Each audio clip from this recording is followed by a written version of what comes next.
Hey, honors geometry. So today we're going to look into 3.6 perpendiculars and distance. This is really one big problem that we're going to look at today, and it's a kind of an important one. It's we've got a point and we've got a line. We're ultimately trying to find the distance from a point to a line. Point to point, we know our distance formula, but point to a line, how do we do that? And we're basically looking for that closest point on the line. So let's dive in and look at it. We've got a line M containing the points at 0, 0. So I'm going to get that here. 0, 0, and negative 5, 5. So 5 back, 1, 2, 3, 4, 5, 5 up.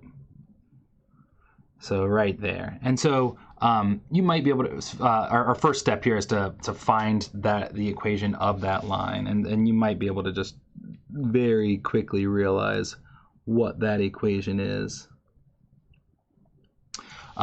based on the problem that we're dealing with. But we'll go through the process that you would go through for any 2 points. So you might immediately see, oh yeah, that's going to be, y equals negative x. But let's go through the process anyway. So the slope is going to be the difference in the y's. So 5 minus 0 over the difference in the x is negative 5 minus 0.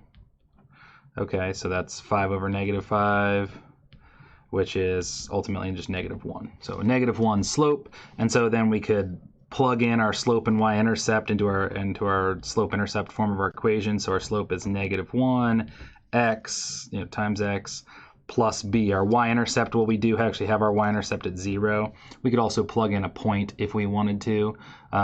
So if you wanted to plug in that negative 5, you could have done that to solve for that. You could have done something like plug in the y, like 5 is equal to negative 1 times 5, let's see, and solve for b if you wanted to do that. And so if we did that, and I'm plugged in the wrong thing, I say this isn't working out. It would have been negative 5 there for the x. So yeah, if you do this, you get 5 and 5, and you subtract the 5. So that's positive 5. Plus b equals 5, and so you subtract 5 from both sides, and you would get b equals 0 that way. Ultimately, this just becomes, y equals negative x, and yeah, you should just kind of recognize that line from this case. All right, so then write an equation of the line W perpendicular to line M. So we want a perpendicular that goes through the point 1, 5. So that's going to be the way that we're going to make sure we figure out this proper distance. So from 1, 5, 1, 2, 3, 4, 5, from this point right here, we're gonna figure out a line perpendicular to that, because perpendicular is going to be the most direct route toward this line. Ultimately, that's the big question here. I'm trying to find my distance from this point to this line. And yeah, I could go a distance to this point on the line. I could go to this point on the line. There's a lot of different distances to the line, but if we're going straight at the line, we're going to end up meeting it at a 90-degree angle. We're going to end up being perpendicular to it. So that's what we want to figure out, and you might be able to very quickly come up with that on your own. But I'm going to go through the typical process so you can deal with this when the slope is not just a nice negative 1. So first of all, our slope is going to be the opposite reciprocal. So we're going to, instead of being negative 1, we're going to be positive, and then we're going to flip that.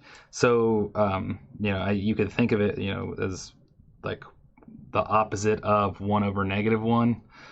So like negative 1 over negative 1. But all that just cancels just to be 1. So 1 is the new slope, and then we want to go through that point.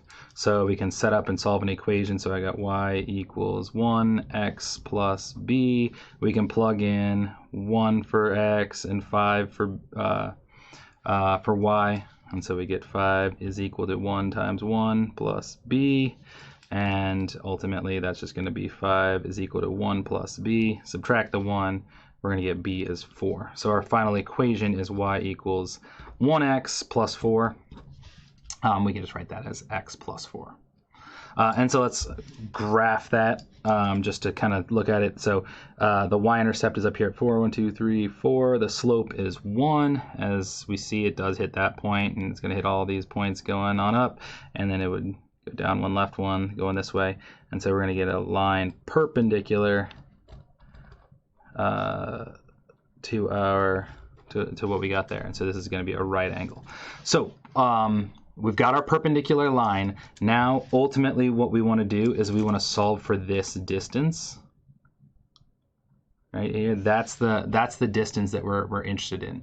So what we need to do is we need to figure out what this point is. And you can probably just see what that point is right now, but sometimes it won't be so obvious. It won't be right on an intersection of that, so you have to be able to figure that out.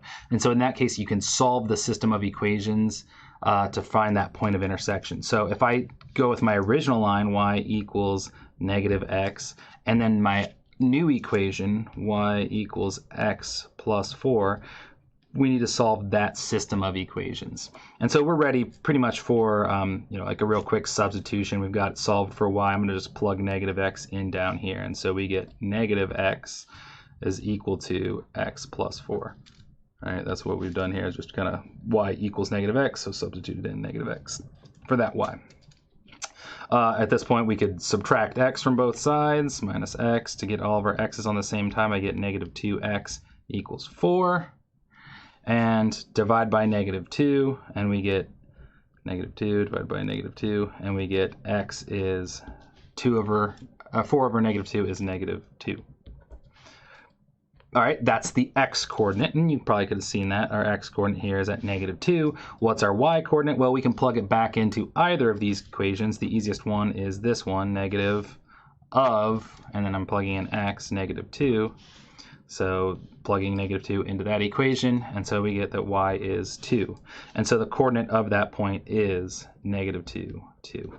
And like I said, that you probably could have seen from the beginning. So I've got that point where those lines intersect. What I really want here is this distance, the distance between those 2 points.